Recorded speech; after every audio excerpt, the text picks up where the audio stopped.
Hello student, आज हम करेंगे ट्रिग्नोमेट्री 8.1 का क्वेश्चन नंबर 4। ठीक है बच्चे। नाउ लिसन, क्वेश्चन क्या है? सबसे पहले क्वेश्चन की अंडरस्टैंडिंग करो। Given 15 cot A is equal to 8, find sine A and secant A। अब सबसे पहले आपको यह पता होना चाहिए कॉट का फॉर्मूला क्या है। कॉट किसका रेसिप्रोकल होता है? टैन का। तो कॉट का फॉर्मूला क्या हुआ? टैन का होता है P अपॉन B। तो कॉट क्या हुआ? B upon P। अब इसमें क्या चीज मिसिंग है? क्लियर हुआ आपको? तीन चीजें ही तो होती हैं, PBH, है ना। पंडित बद्री प्रसाद हर हर बोले, सोना चांदी तोले। तो ये आपका इट मींस हाइपोटेन्यूज इसमें नहीं है। तो अब हम इसमें वैल्यू डाल देते हैं। तो ये आपका कॉट A है। तो ये आप इसको लिखोगे कैसे? Cot A is equal to 8 upon 15। ठीक है बच्चे, इसमें हाइपोटेन्यूज नहीं है तो इसमें हम वैल्यू डाल देते हैं। आपका बेस कितना है? देखो इसने बोला है A और निकालने भी A ही है। तो A यहां रखो, B यहां रखो, C। A is theta. Theta आपका नॉर्मल वे में है। तो ये अब आपका कॉट A निकालना है आपने। Cot A is 8 upon 15। 8 means base. Base आपका कितना है? 8। परपेंडिकुलर कितना है? 15। हाइपोटेन्यूज आपके पास नहीं है। तो चलो हाइपोटेन्यूज निकालते हैं। हाइपोटेन्यूज का square is equal to perpendicular का स्क्वायर प्लस बेस का स्क्वायर। परपेंडिकुलर कितना है बच्चे? 15 का स्क्वायर। बेस कितना है? 8 का स्क्वायर। 15 का स्क्वायर कितना होता है? 2 2 5 एंड 8 का स्क्वायर दैट इज 64। आप इसका टोटल करेंगे दैट इज 289। तो वो किसका आया? 17 का। तो इट मींस मेरे पास हाइपोटेन्यूज कितनी आ गई? 17। अब इसने बोला है साइन A और सीकेंट A निकालना है। That's it. ये दो वैल्यू फाइंड आउट करनी है। साइन क्या होता है? P upon H।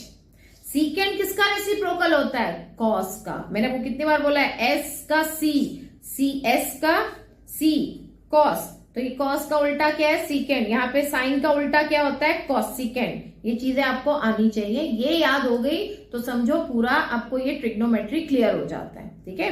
तो सीकेंट, सीकेंट का फॉर्मूला क्या होता है? कॉस का रेसिप्रोकल है। कॉस क्या था? B upon H। तो ये क्या हो गया? H upon B। बस आपने कुछ नहीं करना, इसमें से वैल्यू उतार दो, दैट्स इट। P कितना है आपका? 15। हाइपोटेन्यूज कितना है? 17, दैट्स इट। और H इसमें कितना है? 17। बेस कितना है? 8। ये आपका आंसर हो गया। कुछ भी नहीं था इस क्वेश्चन में। चलो नेक्स्ट क्वेश्चन पे चलते हैं। नेक्स्ट क्वेश्चन क्या कह रहा है? देखो ध्यान से। फर्स्ट ऑफ ऑल ना आपको क्वेश्चन अंडरस्टैंड करना चाहिए कि क्वेश्चन कह क्या रहा है हमें। जब आप ये सीख जाएंगे ना तो आपको कुछ भी नहीं लगेगा। मैथ्स तो इतनी इजी लगेगी ना, आप भी कहोगे वाकई ये इतनी इजी मैथ्स है। देखो इसमें हमें क्या दे रखा है? Secant theta. अब इसने नॉर्मली थीटा बोल रखा है, हम ABC कुछ भी लिख सकते हैं, कोई फर्क नहीं पड़ता। एक ट्रायंगल में तो बताना पड़ता है ना, उसके नेमिंग तो दो अच्छी लगती है। तो अब आपके पास सीकेंट, सीकेंट किसका उल्टा होता है? कॉस का। कॉस क्या था? B upon H। तो ये क्या हो गया? H upon B।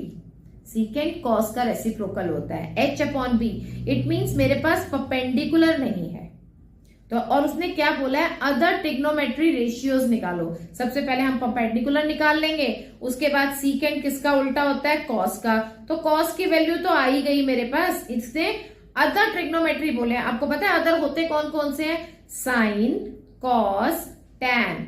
साइन का रेसिप्रोकल क्या होता है? कॉसिकेंट। कॉस का रेसिप्रोकल क्या होता है? सीकेंट। टैन का रेसिप्रोकल क्या होता है? कॉट। बस हमें एक सीकेंट दे रखा है। इट मींस इन दोनों की तो हमें वैल्यू दे रखी है, हम इसका रेसिप्रोकल कर लेते हैं। कॉस क्या होता है? कॉस इसका रेसिप्रोकल है। तो इट मींस 12 अपॉन 13। इसका आंसर मिल गया आपको। बस अब इन चारों का निकालना है। तो चलो ये चारों कैसे निकलेंगे? सबसे पहले हम परपेंडिकुलर फाइंड आउट करेंगे। तो परपेंडिकुलर देखो यहाँ वैल्यू लिख लेते हैं। ये 13 है हाइपोटेन्यूज। बेस हमारा कितना है? 12। तो परपेंडिकुलर निकालना है। तो परपेंडिकुलर का फॉर्मूला क्या हुआ? हाइपोटेन्यूज का स्क्वायर माइनस बेस का स्क्वायर। अब हाइपोटेन्यूज है कितनी? 13 का स्क्वायर माइनस बेस कितना है? 12 का स्क्वायर। इट मींस 169 माइनस 144 कितना आ गया? 25। और 25 का रूट, क्योंकि हमें परपेंडिकुलर निकालना है, दैट इज रूट। तो कितना आ गया? 5 सेंटीमीटर। बस अब आपने इनके आंसर्स निकाल देने और कुछ भी नहीं करना। अब हम निकालेंगे साइन। साइन क्या होता है? Perpendicular upon hypotenuse. परपेंडिकुलर कितना था? 5। Hypotenuse is 13। ठीक है। साइन का रेसिप्रोकल क्या होता है? उसका उल्टा क्या होता है? That is cosecant. तो कॉसिकेंट की वैल्यू क्या हो गई? बस इसका रेसिप्रोकल कर दो, दैट्स इट। फॉर्मूला उल्टा ही तो हो जाता है। अब नेक्स्ट हमने साइन कॉस ये सब निकल गया, अब हमें निकालना है टैन और कॉट। टैन क्या होता है, P upon B and cot उसका रेसिप्रोकल। तो चलो P कितना था हमारा 5 और बेस कितना था 12। ऐसे ही आप कॉट भी निकाल लीजिए, कॉट कितना आया आपका, उसका रेसिप्रोकल कर दो 12 अपॉन 5। That's it. चलो नेक्स्ट